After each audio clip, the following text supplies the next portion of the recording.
नमस्कार मित्रांनो, दी art of letting गो या बुक समरीच्या दुसऱ्या भागात तुमचं स्वागत आहे. यात आपण 21 पैकी पुढील 7 प्रकरण म्हणजेच 8 ते 14 अभ्यासणार आहोत.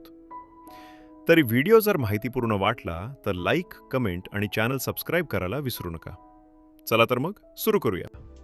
प्रकरण 8, आदर्श स्व, आयडियल सेल्फ या मृगजळाचा त्याग करा.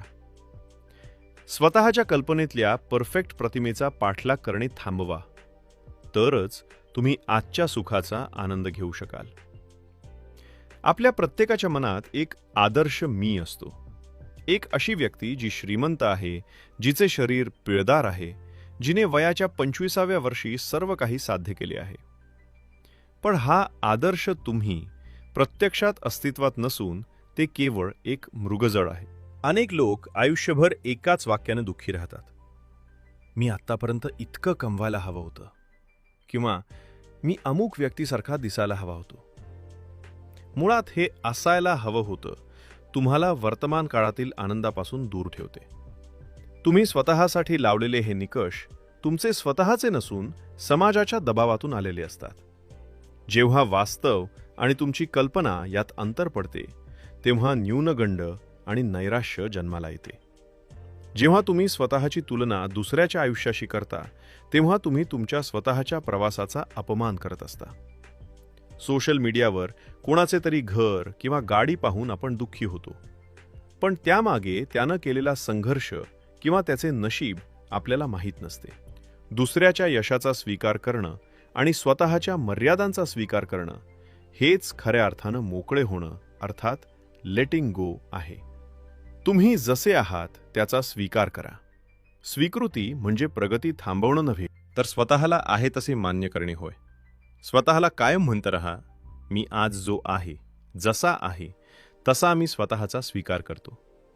माझ्याकडे जे नाही त्यापेक्षा माझ्याकडे जे आहे त्यासाठी मी कृतज्ञ आहे. जेव्हा तुम्ही स्वतःवर प्रेम करायला लागता, तेव्हा तुमची सुधारण्याची इच्छा गरजेतून नसून प्रेमातून निर्माण होते. वेळेचे गणित वेगळे असते. प्रत्येकाच्या यशाचे आणि प्रगतीचे घड्याळ वेगळे असते. कोणाला यश 20व्या वर्षी मिळते तर कोणाला 50व्या वर्षी. तुलना करणे व्यर्थ आहे. सगळ्यात अगोदर परिपूर्णतेचा ध्यास सोडा. परफेक्ट कुणीच नसते. तुमच्यातील उणीवाच तुम्हाला माणूस बनवतात. मी जेव्हा घर घेईन तेव्हाच आनंदी होईन असे म्हणण्याऐवजी, माझ्याकडे आज जे घर आहे त्यात मी आनंदी राहीन हा विचार करा. आदर्श तुम्ही हे एक स्वप्न आहे, पण वास्तविक तुम्ही हे एक सत्य आहे. स्वप्नाच्या मागे धावताना सत्याचा गळा घोटू नका.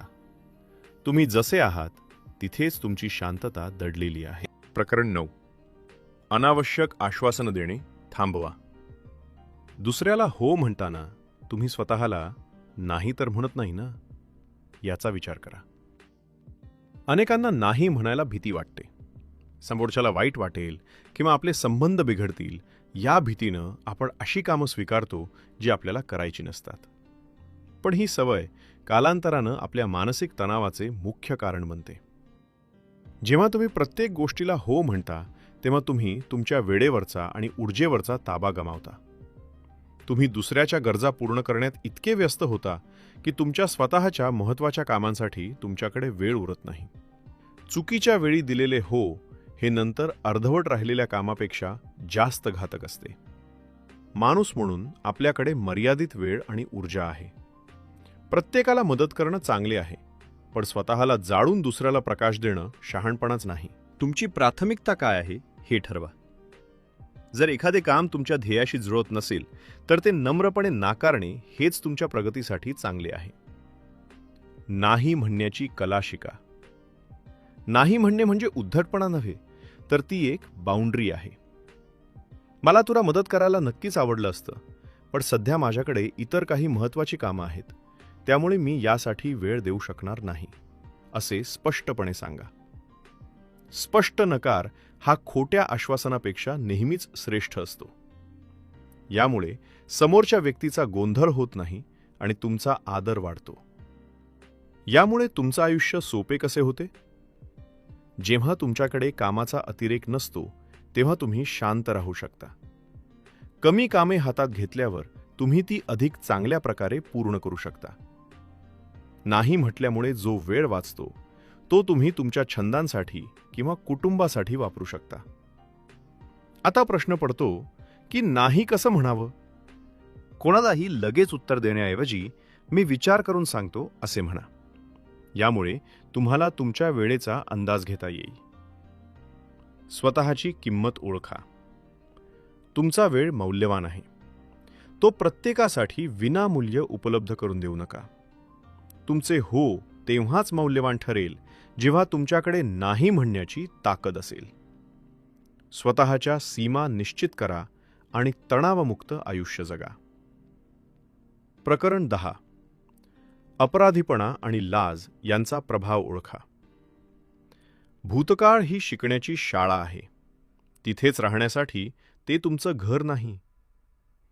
अनेक लोक आजही अशा चुकांसाठी स्वतःला दोषी ठरवत आहेत ज्या त्यांनी अनेक वर्षांपूर्वी केल्या होत्या. अपराधीपणा हा एक असा मानसिक तुरुंग आहे ज्याचे कुलूप आणि किल्ली दोन्ही तुमच्याच हातात असतात. अपराधीपणा आणि लाज या दोन्ही भावना तुम्हाला भविष्याकडे पाहण्यापासून रोखतात आणि तुमची ऊर्जा शोषून घेतात. आपण हे विसरतो की आपण यंत्र नाही तर माणूस आहोत. माणसाचा स्वभावच चुका करणे आणि त्यातून शिकणे हा आहे. जगात असा एकही यशस्वी किंवा महान व्यक्ती नाही ज्याच्या हातून चुका झाल्या नाहीत. फरक इतकाच आहे की त्यांनी स्वतःला त्या चुकीसाठी आयुष्यभर शिक्षा दिली नाही. तुमच्या चुका म्हणजेच तुमचं सगळं आयुष्य असं नाहीये. तुम्ही केलेली चूक ही तुमच्या आयुष्यातील एक प्रसंग होता. ती तुमची पूर्ण ओळख नाही. अपराधीपणा ही भावना एखाद्या साखळदंडासारखी असते जी तुम्हाला भूतकाळाच्या खांबाला बांधून ठेवते. तुम्ही कितीही जोरात धावण्याचा प्रयत्न केला तरी हा साखळदंड तुम्हाला मागे खेचतो आणि यानं केवळ स्वतःला विजाच पोचतात. एक लक्षात घ्या, जोपर्यंत तुम्ही स्वतःला मनापासून माफ करत नाही तोपर्यंत तुम्ही प्रगतीच्या दिशेनं एकही पाऊल टाकू शकत नाही. माफ कसं करावं? स्वतःला सांगा, त्यावेळी माझ्याकडे जेवढी बुद्धी आणि समज होती त्यानुसार मी निर्णय घेतला. आज मी अधिक प्रगल्भ झालो आहे आणि मी ती चूक पुन्हा करणार नाही. पश्चात्तापाचे रूपांतर प्रगतीत करा. स्वतःला शिक्षा देण्यापेक्षा झालेल्या चुकीची दुरुस्ती कशी करता येईल यावर लक्ष द्या. जर तुमच्यामुळे कोणाचे नुकसान झाले असेल तर त्याची माफी मागा किंवा ते भरून काढण्याचा प्रयत्न करा.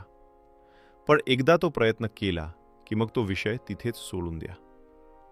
यातून मुक्त होण्यासाठी स्वतःला पत्र लिहा किंवा तुमच्या भूतकाळातील त्या व्यक्तीला ज्याने चूक केली त्याला एक पत्र लिहा आणि सांगा की मी तुला आता माफ केले आहे. ते लिहिलेलं पत्र 2 वेळा, 3 वेळा, 4 वेळा वाचा. पहिल्यांदा वाचताना तुम्हाला थोडं दुःख होईल, पण शेवटच्या वेळी वाचताना ते दुःख कमी झालेलं असेल. मग त्या पत्रास नष्ट करा किंवा जाळून टाका व त्यासोबतच तुमच्यावरील सगळं ओझं तिथेच सोडून द्या. भूतकाळ बदलता येत नाही, पण आजचा दिवस सुधारून तुम्ही भविष्य नक्कीच बदलू शकता. स्वतःला क्षमा करणं हा सर्वात मोठा धोरणीपणा आहे. जेव्हा तुम्ही अपराधीपणाचे ओझे फेकून देता तेव्हाच तुम्ही यशाच्या शिखराकडे वेगानं धावू शकता. प्रकरण 11. इतरांच्या मतांकडे दुर्लक्ष करा. Ignore others opinions. तुमच्या आयुष्याच्या पुस्तकाचे लेखक तुम्ही आहात. त्यामुळे पेन कोणाच्या हातात द्यायचे हे तुम्हीच ठरवा. अनेकांचे आयुष्य हे लोक काय म्हणतील या एकाच चिंतेत संपून जाते. आपण आपल्या स्वप्नांपेक्षा लोकांच्या प्रतिक्रियेला जास्त महत्त्व देतो. हीच आपल्या अपयशाची पहिली पायरी असते. लोकांचे काम केवळ निरीक्षण करणं आणि मते देणं असते. तुम्ही काही चांगले केले तरी लोक बोलणार आणि काहीच नाही केले तरी लोक बोलणारच. एक साधारण पण अचूक विधान कायम लक्षात असू द्या. लोकांची मते ही त्यांच्या स्वतःच्या विचारांचे प्रतिबिंब असतात, तुमचे वास्तव नाही.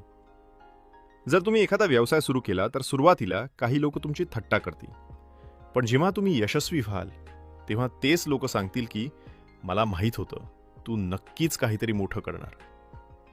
तुमची किंमत ही लोकांनी दिलेल्या सर्टिफिकेटवर किंवा त्यांच्या लाईक्सवर अवलंबून नसावी. जेव्हा आपण इतरांच्या स्तुतीवर अवलंबून राहतो तेव्हा आपण नकळत त्यांच्या टीकेनंही खचून जातो. स्वतःची तुलना स्वतःशी करा. कालच्या मीपेक्षा आजचा मी किती प्रगल्भ आहे हेच तुमच्या यशाचं खरे मोजमाप असावे. जेव्हा तुम्ही इतरांच्या मतांमुळे दुःखी होता तेव्हा तुम्ही तुमच्या सुखाचा रिमोट कंट्रोल त्यांच्या हातात दिलेला असतो. कोणालाही इतकी शक्ती देऊ नका की त्यांच्या एका वाक्यानं तुमचा मूड खराब होईल. शहाण्या माणसांच्या सूचना जरूर ऐका, पण मूर्खांच्या टीकेकडे दुर्लक्ष करायला शिका. स्वतःवर विश्वास ठेवा. जर तुम्हाला खात्री असेल की तुम्ही जे करत आहात ते योग्य आहे, तर जगाच्या विरोधाची पर्वा करू नका. तुम्हाला ती म्हण ठाऊक असेलच, सिंहाची चाल चालताना कुत्र्यांच्या भुंकण्याकडे लक्ष द्यायचे नसते. त्यामुळं तुमची प्रगती हेच तुमच्या टीकाकारांना दिलेले सर्वात मोठे उत्तर असेल. प्रकरण 12. सर्वांना आनंदी करण्याचा प्रयत्न थांबवा. Stop being a people pleaser. प्रत्येकाला खुश करण्याचा प्रयत्न करणं हा अपयशाचा सर्वात खात्रीशीर मार्ग आहे. अनेकांना असं वाटतं की जर आपण सर्वांशी चांगलं वागलो आणि त्यांच्या सर्व इच्छा पूर्ण केल्या तरच आपण चांगले माणूस आहोत.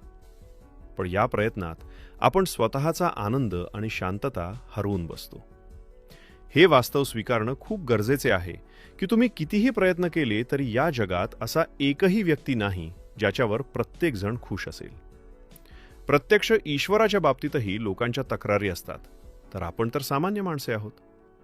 तुमची शारीरिक आणि मानसिक ऊर्जा मर्यादित आहे. जेव्हा तुम्ही ती ऊर्जा सर्वांना खुश करण्यासाठी खर्च करता तेव्हा तुमच्या स्वतःच्या स्वप्नांसाठी आणि प्रगतीसाठी ती मुळीच उरत नाही. इतरांच्या अपेक्षा हे एखाद्या न दिसणाऱ्या ओझ्यासारखे असतात. तुम्ही जितक्या जास्त अपेक्षा पूर्ण करता लोकांच्या अपेक्षा तितक्याच वाढत जातात. संबंधांची गुणवत्ता तपासा. जे लोक तुमच्यावर खरे प्रेम करतात ते तुमच्या मर्यादा समजून घेतील. जे लोक केवळ त्यांच्या अपेक्षा पूर्ण करण्यासाठी तुमच्याशी जोडलेले आहेत ते तुम्ही नाही म्हटल्यावर सोडून जातील. अशा लोकांना सोडून देणे हेच तुमच्या हिताचे आहे. स्वतःला विचारा, मी हे काम मनापासून करतोय की केवळ समोरच्याला वाईट वाटू नये म्हणून करतोय? स्पष्ट आणि नम्र नकार तुम्हाला अनेक अडचणींपासून वाचवू शकतो. लोक काय विचार करतील किंवा ते नाराज होतील या भीतीतून मुक्त व्हा. तुमची पहिली जबाबदारी स्वतःशी आहे. स्वतःच्या आनंदाचा बळी देऊन मिळवलेली कोणाचीही पसंती ही तात्पुरती असते. स्वतःसाठी जगायला शिका.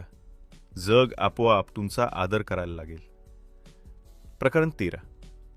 स्वतःला सतत आनंदी ठेवण्याचा प्रयत्न सोडा.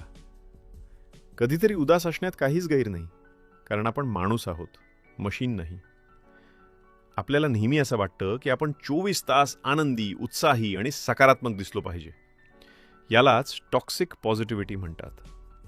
पण वास्तव हे आहे की सर्वच भावना मानवी अस्तित्वाचा भाग आहेत. जसा निसर्गात ऊन सावलीचा खेळ चालतो तसेच आपल्या मनातही भावनांचे ऋतू बदलत असतात. ज्याप्रमाणे भरतीनंतर ओहोटी येते तसाच आनंदाच्या भरतीनंतर कधीतरी उदासीचा काळ येणे नैसर्गिक आहे. जेव्हा तुम्ही स्वतःवर आनंदी राहण्याचा अट्टाहास करता तेव्हा तुम्ही स्वतःच्या मनावर ताण निर्माण करता. जेव्हा आपल्याला वाईट वाटते तेव्हा आपण ते दडपण्याचा प्रयत्न करतो किंवा मला असं वाटायला नको होतं असं म्हणून स्वतःलाच दोष देतो. उदासीला जेवढा विरोध कराल ती तेवढीच घट्ट पाय रोवून बसेल. यावर उपाय काय मग? जेव्हा उदास वाटेल तेव्हा स्वतःला सांगा, हो, आज माझं मन थोडं शांत आहे, मला थोडं वाईट वाटतंय आणि ते ठीक आहे. जेव्हा तुम्ही एखाद्या भावनेला मान्यता देता तेव्हा तिचा तुमच्यावरचा ताबा आपोआप सुटू लागतो. रडायला आलं तर रडून घ्या. अनेकांना वाटते की रडणं म्हणजे कमकुवतपणा, पण रडणं ही मनाची घाण साफ करण्याची एक नैसर्गिक प्रक्रिया आहे. अश्रूंद्वारे साठलेला भावनिक ताण बाहेर पडतो आणि त्यानंतर मन हलके होते.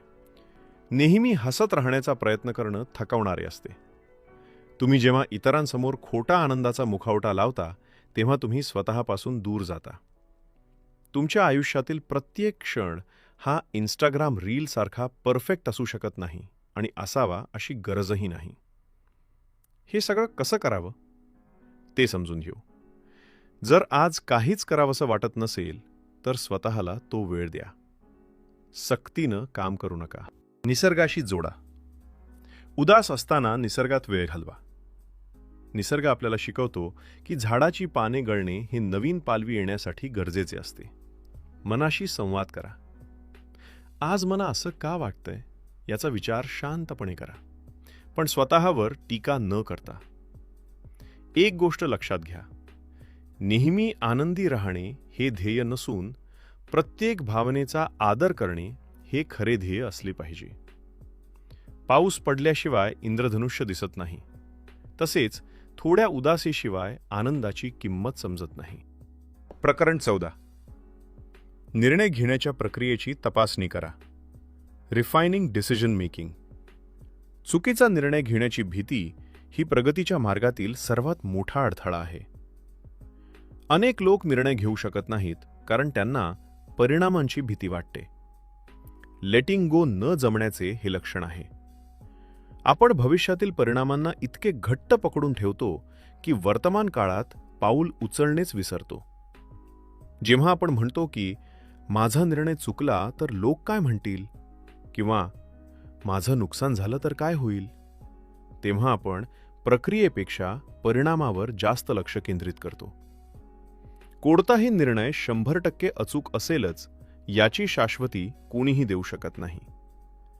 परिणामांच्या काळजीला लेट गो करा आणि सध्या उपलब्ध असलेल्या माहितीच्या आधारे पूर्णपणे सद्विवेक बुद्धीचा वापर करून सर्वोत्तम निर्णय घेण्यावर लक्ष द्या. अनेकांना वाटते की निर्णय लांबणीवर टाकला की आपण सुरक्षित राहू, पण प्रत्यक्षात निर्णय न घेणे हा स्वतःमध्येच एक निर्णय असतो जो तुम्हाला एकाच जागी खिळवून ठेवतो. विचार करत बसल्याने फक्त भीती वाढते, पण कृती केल्यानं तीच भीती नष्ट होते. परफेक्ट निर्णयाची वाट पाहण्यापेक्षा पुरेसा चांगला निर्णय घ्या आणि पुढे जा. भीतीवर मात कशी करावी? सर्वात वाईट काय घडू शकतं? एखादा निर्णय घेताना स्वतःला विचारा की जर हा निर्णय चुकला तर जास्तीत जास्त वाईट काय होईल? जेव्हा तुम्ही त्या वाईट परिस्थितीचा स्वीकार करता तेव्हा भीती पळून जाते. शिकण्याची वृत्ती ठेवा. जर निर्णय बरोबर आला तर यश मिळेल आणि जर चुकला तर धडा मिळेल, जसे आपण प्रकरण 7 मध्ये पाहिले. त्यामुळे दोन्ही परिस्थितीत तुमचा फायदाच आहे. निर्णय घेण्याची शक्ती वाढवा. छोटे निर्णय घ्या. सुरुवातीला छोट्या गोष्टींचे निर्णय धाडसाने घ्या, जेणेकरून मोठ्या निर्णयांसाठी तुमचा आत्मविश्वास वाढेल. वेळ निश्चित करा. निर्णय घेण्यासाठी स्वतःला एक वेळ, डेडलाईन ठरवून द्या. मी उद्या संध्याकाळपर्यंत यावर निर्णय घेईन असे स्वतःला सांगा. तुमचा निर्णय ही केवळ एक सुरुवात असते. एकदा का तुम्ही निर्णय घेतला की मग तो योग्य ठरवण्यासाठी तुमची सर्व ऊर्जा पणाला लावा. निर्णय घेतल्यावर मागे वळून पाहणे किंवा शंका घेणे थांबवा. परिणामांच्या भीतीला निरोप द्या आणि आपल्या विवेकावर विश्वास ठेवून पाऊल उचला. आयुष्य म्हणजे निर्णयांची मालिका आहे. जितके जास्त आणि धाडसी निर्णय तुम्ही घ्याल तितकेच समृद्ध तुमचे आयुष्य होईल. प्रकरण 15. आळसाचे निदान करा. Diagnosing laziness. आळस हा शरीराचा रोग नसून तो मनाचा एक बचाव करण्याचा मार्ग अर्थात डिफेन्स मेकॅनिझम आहे. आपण आळसाला केवळ शारीरिक थकवा किंवा काम न करण्याची वृत्ती समजतो, पण आळसाचा खरा अर्थ आहे महत्त्वाच्या गोष्टींपासून पळ काढणे. जेव्हा आपण एखादी जुनी सवय, नातं किंवा नकारात्मक विचार सोडून द्यायचे टाळतो, तेव्हा त्यामागे अनेकदा बदलण्यासाठी लागणाऱ्या कष्टांचा आळस असतो. केवळ बेडवर पडून राहणे म्हणजे आळस नाही. दिवसातील 10 तास अनावश्यक कामात जसे की सोशल मीडिया स्क्रोलिंग स्वतःला व्यस्त ठेवणे जेणेकरून आपल्याला त्या महत्त्वाच्या आणि कठीण कामाचा विचार करावा लागू नये, हा सुद्धा एक प्रकारचा सक्रिय आळस आहे. एखादी गोष्ट लेट गो करणे किंवा सोडून देणे यासाठी प्रचंड मानसिक ऊर्जेची गरज असते. जुन्याच परिस्थितीत राहणे सोपे असते, कारण तिथे आपल्याला काय घडणार आहे हे माहीत असते. हाच तुमचा कम्फर्ट झोन असतो. नवीन बदलासाठी मेहनत करावी लागते आणि नेमका याच मेहनतीचा आपल्याला आळस येतो. परिणाम, बघू, नंतर करू, उद्यापासून सोडून देईन, ही वाक्य आळसातून निर्माण होतात, जी आपल्याला प्रगतीपासून रोखतात. आळसामागील भीती ओळखा. अनेकदा आळस हा भीतीचा मुखवटा घालून येतो. अयशस्वी होण्याची भीती. जर मी प्रयत्न केला आणि मी अपयशी ठरलो तर? या भीतीमुळे आपण प्रयत्न करण्याचाच आळस करतो. जबाबदारीची भीती. मी जर ही गोष्ट बदलली तर मला नवीन जबाबदाऱ्या स्वीकाराव्या लागतील. या विचारामुळे आपण जुन्या चुकांना धरून बसतो. आळसावर मात कशी करावी? 5 मिनिटांचा नियम. जे काम करण्याचा आळस येत आहे ते केवळ 5 मिनिटे करण्यासाठी स्वतःला तयार करा. एकदा सुरुवात झाली की भीती आणि आळस दोन्ही कमी होतात. परिणामांचा विचार करण्यापेक्षा त्या कामातील छोट्या छोट्या टप्प्यांचा आनंद घ्या. तुमच्या दिवसातील सर्वात जास्त ऊर्जा ज्यावेळी असते त्यावेळी सर्वात कठीण कामे हाती घ्या. आळस हा तुमच्या प्रगतीचा शत्रू आहे. जेव्हा तुम्ही म्हणता की मला ही सवय सोडायचा आळस येतोय, तेव्हा तुम्ही स्वतःला सांगत असता की माझं भविष्य सध्याच्या सुखापेक्षा महत्त्वाचं नाही. आळसाचे निदान करा आणि कृतीला प्राधान्य द्या. कष्टाची भीती म्हणजेच आळस. ज्या दिवशी तुम्ही कष्टाचा स्वीकार कराल आणि बदलासाठी तयार व्हाल, त्या दिवशी आळसाचे साखळ दंड आपोआप तुटतील. प्रकरण 16. कृतज्ञतेचा सराव करा. तुमच्याकडे जे नाही त्याबद्दल तक्रार करण्यापेक्षा जे आहे त्याबद्दल कृतज्ञ राहणे हाच सुखी जीवनाचा पाया आहे. मानवी मेंदूला नैसर्गिकरित्या काय वाईट घडलंय किंवा काय कमी आहे हे शोधण्याची सवय असते. कृतज्ञता ही एक अशी ताकद आहे जी तुमच्या मेंदूला काय चांगलं आहे हे पाहायला शिकवते. जेव्हा तुम्ही कृतज्ञ असता तेव्हा भीती, राग आणि दुःख यांसारख्या भावनांना मनात जागा उरत नाही. कृतज्ञता नकारात्मकतेवरची मात्रा. नकारात्मक विचारांना केवळ बाहेर काढणे पुरेसे नसते, तर त्या रिकाम्या जागी सकारात्मक विचार भरणे आवश्यक असते. जर एखादी खोली अंधाराने भरलेली असेल तर अंधार हाताने बाहेर फेकता येत नाही. तिथे फक्त एक दिवा लावावा लागतो. कृतज्ञता हा तोच दिवा आहे. जेव्हा तुम्ही चांगल्या गोष्टींची मोजणी सुरू करता तेव्हा तक्रारींचे ओझे आपोआप हलके होते. 3-3-3 चा नियम. तुमच्या दैनंदिन आयुष्यात हे बदल घडवण्यासाठी एक सोपी कृती करा.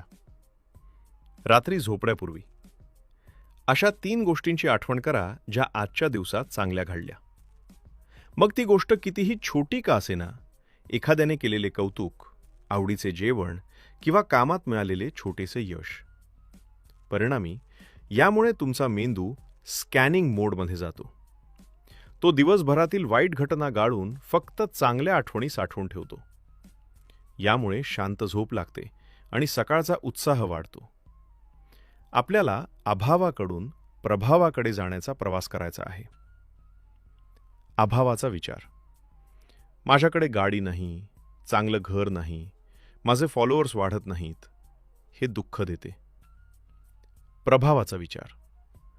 माझ्याकडे आरोग्य आहे, मला साथ देणारी माणसं आहेत, माझ्याकडे माझं ज्ञान सांगण्यासाठी एक प्लॅटफॉर्म आहे, हे समाधान देते. कृतज्ञता. तुम्हाला तुमच्याकडे असलेल्या सामर्थ्याची जाणीव करून देते. केवळ वस्तूंबद्दलच नाही तर माणसांबद्दलही कृतज्ञ राहा. ज्यांनी तुम्हाला संकटात साथ दिली, ज्यांनी तुम्हाला काहीतरी शिकवलं, त्यांना कधीतरी धन्यवाद म्हणा. यामुळे तुमचे नातेसंबंध अधिक घट्ट होतात आणि मनातील कटुता निघून जाते. कृतज्ञता म्हणजे तुमच्या आयुष्यातील वरदानांची मोजणी करणे. जेव्हा तुम्ही कृतज्ञ व्हायला शिकता तेव्हा आयुष्य अधिक सुंदर आणि जगण्यायोग्य वाटू लागते.